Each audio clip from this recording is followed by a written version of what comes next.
કચ્છના પાટનગર ભુજના વકીલ મંડળની વર્ષ 2026ની 1 વર્ષની મુદત માટે ભુજ બાર એસોસિએશનના હોદ્દેદારોની વરણી માટે ચૂંટણી પ્રક્રિયા હાથ ધરવામાં આવી હતી।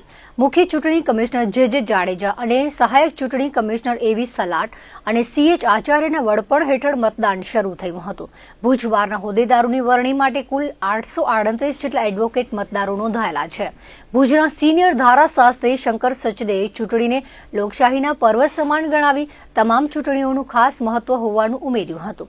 પ્રમુખ પદના દાવેદારો સચિન ગોર, વિપુલ કનૈયા અને રમણીક ગરવાએ વકીલ મિત્રોના પડતર પ્રશ્નોના સત્વરે ઉકેલની ખાતરી આપી હતી। બે પેનલ વચ્ચે પ્રતિષ્ઠાભર્યા જંગમાં કેટલાક અપક્ષ ઉમેદવારો પણ ભાગ્ય અજમાવ્યું હતું।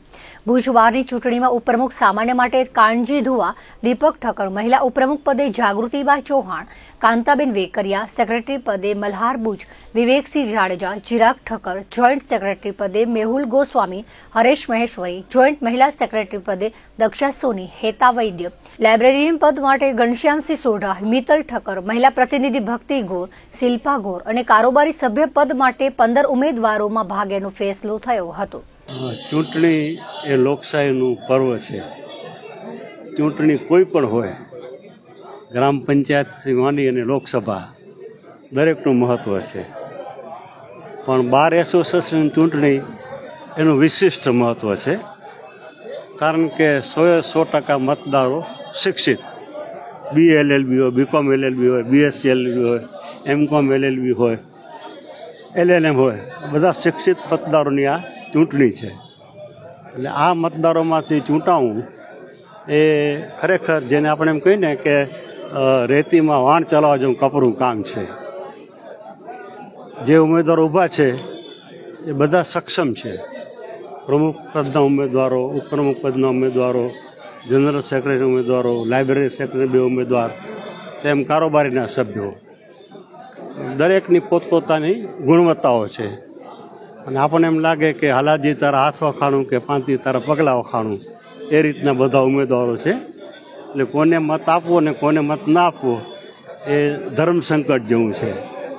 પણ સદનસીબે જે રાજકારણમાં ઓછા લાયકાતવાળા ઉમેદવારો ડિસ્કાર્ડ કરવાનો હોય, અહીં ગુણવત્તા ઉપર બધા મત આપે છે કે આ ઉમેદવાર સારો, આ ઉમેદવાર સારો, આ ઉમેદવાર સારો। અહીં જે કંઈ મતદાન થાય છે એ મેરિટ્સ ઉપર થાય છે અને પોઝિટિવ મતદાન થાય છે, નેગેટિવ મતદાન કોઈ થતું નથી। અંજાર બાર એસોસિએશનના આગામી વર્ષ 2026 માટે હોદ્દેદારોની વરણી માટે શુક્રવારે વકીલ મિત્રોએ મતદાન કર્યું હતું। ચૂંટણી અધિકારી રાજન ઠક્કર તેમજ ચૂંટણી કમિશનર અલ્પેશ બારોટના માર્ગદર્શન હેઠળ શાંતિપૂર્ણ મતદાન પ્રક્રિયા શરૂ થઈ હતી।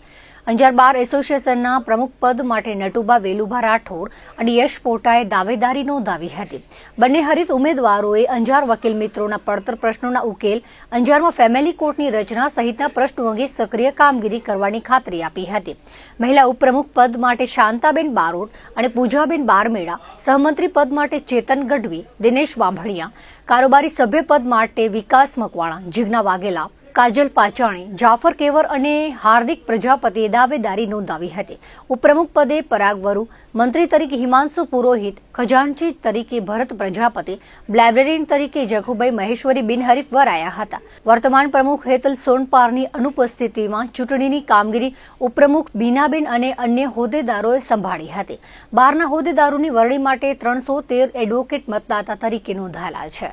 અંજારને જે રીતે અન્યાય થઈ રહેલ છે અને પૂર્વ કચ્છનું મુખ્ય મથક હોવા છતાં સરકાર દ્વારા પણ અન્યાય કરવામાં આવી રહેલ છે અને જે જરૂરી છે સામાન્ય પબ્લિકને જે ઘર આંગણે ન્યાયની જે વાત ચાલે છે, તેમ છતાં અંજારને ફેમિલી કોર્ટ ના આપીને જે રીતે અન્યાય કરે છે એ અન્યાયને દૂર કરવા માટે હું મારા તમામ બહારના સભ્યોને સાથે રાખી અને ગામને સાથે રાખીને અંજાર તાલુકાના રાજકીય વ્યક્તિઓને સાથે રાખી અંજારને સંપૂર્ણ પૂર્વ કચ્છનું મુખ્ય મથક બનાવવા માટે અથાગ પ્રયત્ન કરીશ અને મારા વકીલ મિત્રોના બહાર અને બેન્ચના, બહાર અને બહાર વચ્ચેના જે પણ પ્રશ્નો ઉદ્ભવે છે તેનું નિરાકરણ લાવવા માટે હું મારા તમામ પ્રયત્નો કરીશ, એવી મારી આ પ્રમુખ પદના ઉમેદવાર તરીકેની પ્રથમ ફરજ બની રહેશે।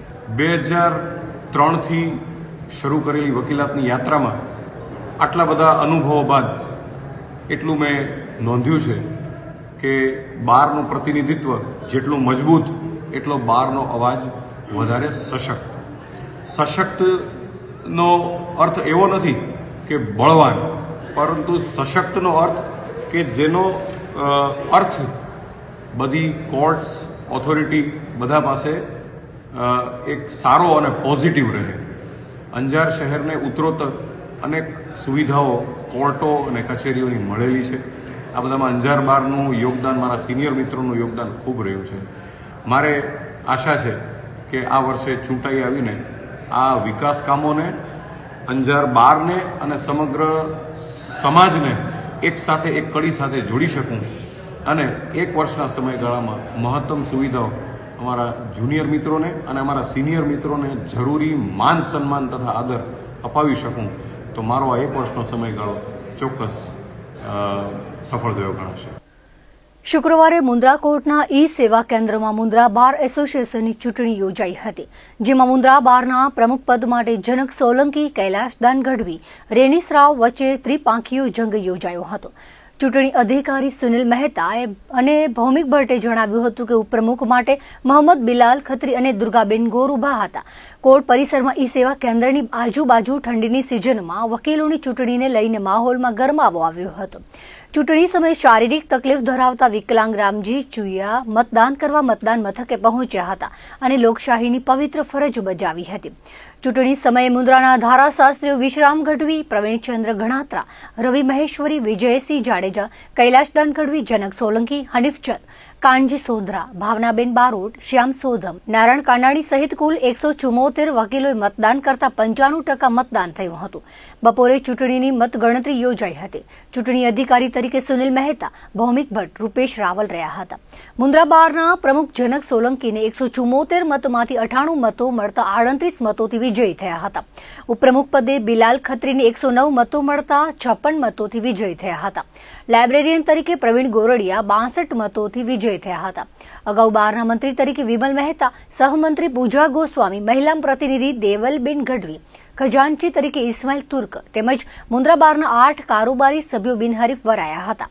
નવા પ્રમુખ જનક સોલંકીએ વકીલોના વિકાસની તેમજ મુન્દ્રા કોર્ટ બિલ્ડિંગના પ્રશ્ન અંગે મુલાકાતમાં જણાવ્યું હતું. પ્રથમ તો 98 મતથી મને એમ લાગે છે, મને 98 મત મળ્યા છે, 98. આ બાર એસોસિએશનના તમામ જે વ્યક્તિ એડવોકેટ મિત્ર છે, આમ તો જેટલા પણ મતદાન કર્યું છે બધાની જીત છે અને કોઈની હાર કે કોઈની જીત નથી. બાર એસોસિએશનની જીત છે. એટલે અને હું પહેલી વખત જે મારું એક ઉપપ્રમુખનું જે લેબલ હતું એનામાંથી હું પ્રમુખ બન્યો એટલે મને બહુ ગૌરવની લાગણી અને બહુ મને આનંદ થાય છે. ખાસ કરીને પ્રમુખ પદ પછી આપની પ્રાથમિકતા શું રહેશે? પ્રાથમિકતા વકીલના કોઈ પણ પ્રશ્નોને હું પ્રાધાન્ય આપીશ. કોર્ટના પ્રશ્નો, જેમ કોર્ટનું અમારું જે બિલ્ડિંગનું કામ જે છે, એક એડિશનલ સેશન કોર્ટની મારી માંગણી છે, બરાબર છે. એના પહેલા જે એપીપી સરકારી વકીલ હતા એ 2 હતા, એમાંથી એક જેની ઘટ થઈ છે, જેએમએફસી કોર્ટ હતી, એમાંથી 2 મતલબ બંધ થઈ છે. પ્રશ્નો ઘણા બધા છે, પણ હું અત્યારે હું કામ કરીને બતાવીશ. ટોટલ 174 વોટ હતા, તેમાંથી મને 109 વોટ મળ્યા છે.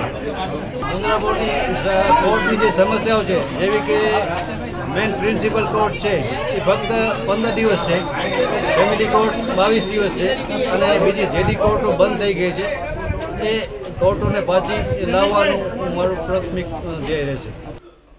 નારણ પર ગુરુકુળના સદવિદ્યા પર્વ મહોત્સવનો પ્રારંભ થયો હતો. આ પ્રસંગે શાસ્ત્રી સ્વામી હરિપ્રસાદ દાસજીએ વિગતો આપતા જણાવ્યું હતું કે નારણ પર ગુરુકુળને 20 વર્ષ પૂરા થઈ રહ્યા છે. તે પ્રસંગે આ પર્વ ઉજવાઈ રહ્યું છે. શુક્રવારે બપોર બાદ ભવ્યાતિભવ્ય પોથીયાત્રાનું આયોજન કરાયું હતું. 20 થી 24 સુધી પંચદિનાત્મક શિક્ષાપત્રી ભાષ્યની કથા પણ યોજાશે, જેનું રસપાન આનંદ વલ્લભ સ્વામી અને મુરલી મનોહર સ્વામી રસપાન કરાવશે.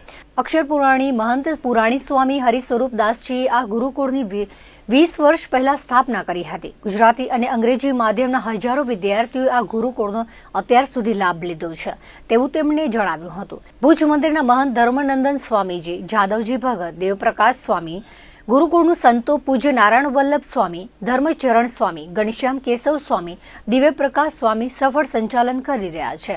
મુખ્યદાતા કેન્યાના નરેન્દ્રભાઈએ જણાવ્યું હતું કે નારાયણ પર ગુરુકુળ 20 વર્ષ પહેલા શરૂ થયું હતું, પરંતુ દિવસે દિવસે સંતો, દાતાઓ અને સૌ કોઈની સહિયારી મહેનતને કારણે આજે ઘણો વિકાસ થયો છે.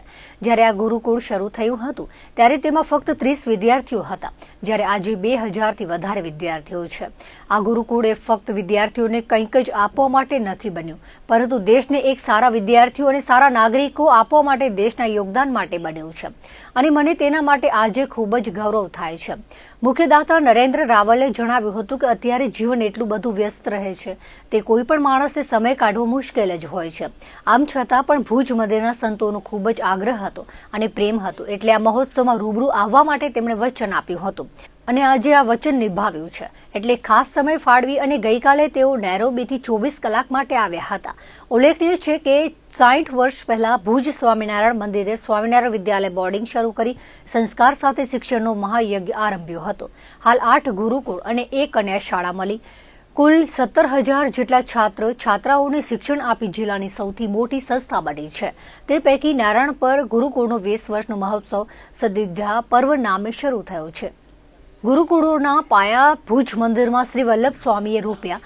આ વૃક્ષને ઘટાદાર બનાવવા શિક્ષણવિદ શાસ્ત્રી સ્વામી ધર્મજીવનદાસજી પુરાણી, હરિસ્વરૂપદાસજી સ્વામી અને વર્તમાન મહંત પુરાણી ધર્મનંદન દાસજી કોઠારી પાર્ષદ વરે જાદવજી ભગતે સંસ્કારયુક્ત કેળવણી માટે અનન્ય યોગદાન આપ્યું છે.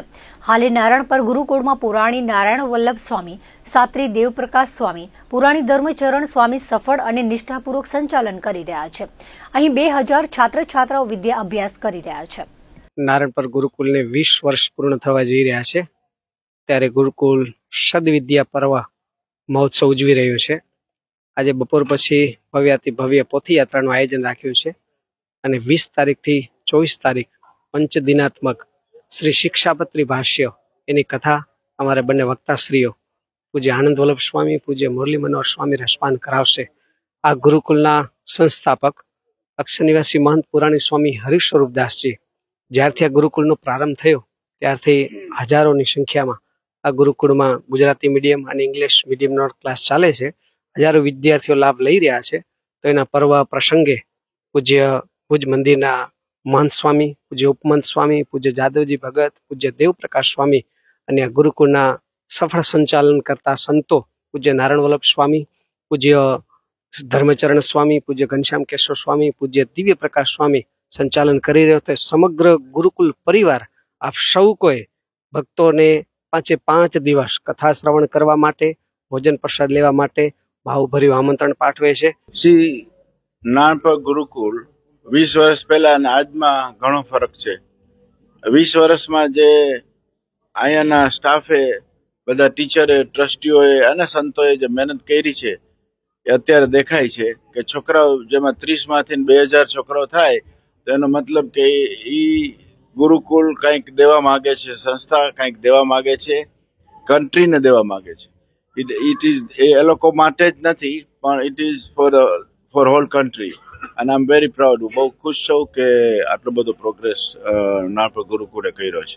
સ્પેશિયલ ટાઈમ તો માણસોને હોતા નથી, પણ અહીંયા 2 વસ્તુ. એક તો નારાયણ ગુરુકુળ ડેફિનેટલી, પણ વધારે સંતો ભુજનાનો પ્રેમ અને આગ્રહ એને ના પાડતા મને બહુ આવડ્યું નથી. એટલે પછી મેં કીધું હું ગમે એમ કરીને આવીશ, અને મેં 6 મહિના પહેલા પ્રોમિસ કરી હતી કે ડિસેમ્બરમાં હું ગમે એમ કરીને ટાઈમ કાઢીને પહોંચી આવીશ. તો પછી ગઈકાલે આવ્યા, હવે હમણાં કલાક પછી પાછો નૈરોબી જઈશ. કચ્છ જિલ્લામાં ડિસેમ્બર માસનો 3જો સપ્તાહ અડધો વીતી ગયો હોવા છતાં હજુ સુધી શિયાળાએ તેની અસલી પકડ જમાવી નથી. હાલમાં સમગ્ર જિલ્લામાં મિશ્ર ઋતુનો અનુભવ થઈ રહ્યો છે, જેમાં રાત્રિથી પરોઢ સુધી હવામાં ઠંડક પ્રસરેલી રહે છે, પરંતુ સૂર્યોદય બાદ દિવસ દરમિયાન વાતાવરણ ગરમ અને હુંફાળું બની જાય છે. તાજેતરના આંકડાઓ મુજબ જિલ્લામાં લઘુત્તમ તાપમાનમાં સામાન્ય વધારો નોંધાયો છે. નલિયામાં લઘુત્તમ તાપમાન 14.8 ડિગ્રી, ભુજમાં 16.1 ડિગ્રી અને કંડલામાં 17.4 ડિગ્રી સેલ્સિયસ નોંધાયું છે. ગઈકાલની સરખામણીએ આજે માત્ર કંડલાને બાદ કરતા તમામ મથકો ઉપર લઘુત્તમ તાપમાનમાં સામાન્ય વધારો જોવા મળ્યો છે. મહત્તમ તાપમાનનો પારો 31 થી 33 ડિગ્રીની આસપાસ સ્થિર રહેતા બપોરના સમયે ગરમીનો અનુભવ થાય છે. ખાસ કરીને ભુજ શહેર સમગ્ર રાજ્યમાં બીજા ક્રમનું સૌથી ગરમ મથક રહ્યું છે, જે શિયાળાની ઋતુમાં એક નોંધપાત્ર ઘટના ગણી શકાય. આ મોડી રાતની ઠંડક અને દિવસની ગરમી વચ્ચે કચ્છવાસીઓ હાલ બેવડી ઋતુનો સામનો કરી રહ્યા છે અને કડકડતી ઠંડીની હજુ પણ રાહ જોઈ રહ્યા છે. દર્શક મિત્રો, આ હતા અત્યાર સુધીના કચ્છ ટીવી સમાચાર. ફરી મળીશું નવા સમાચારો સાથે, નવી અપડેટ સાથે. ત્યાં સુધી મને રજા આપશો. નમસ્કાર.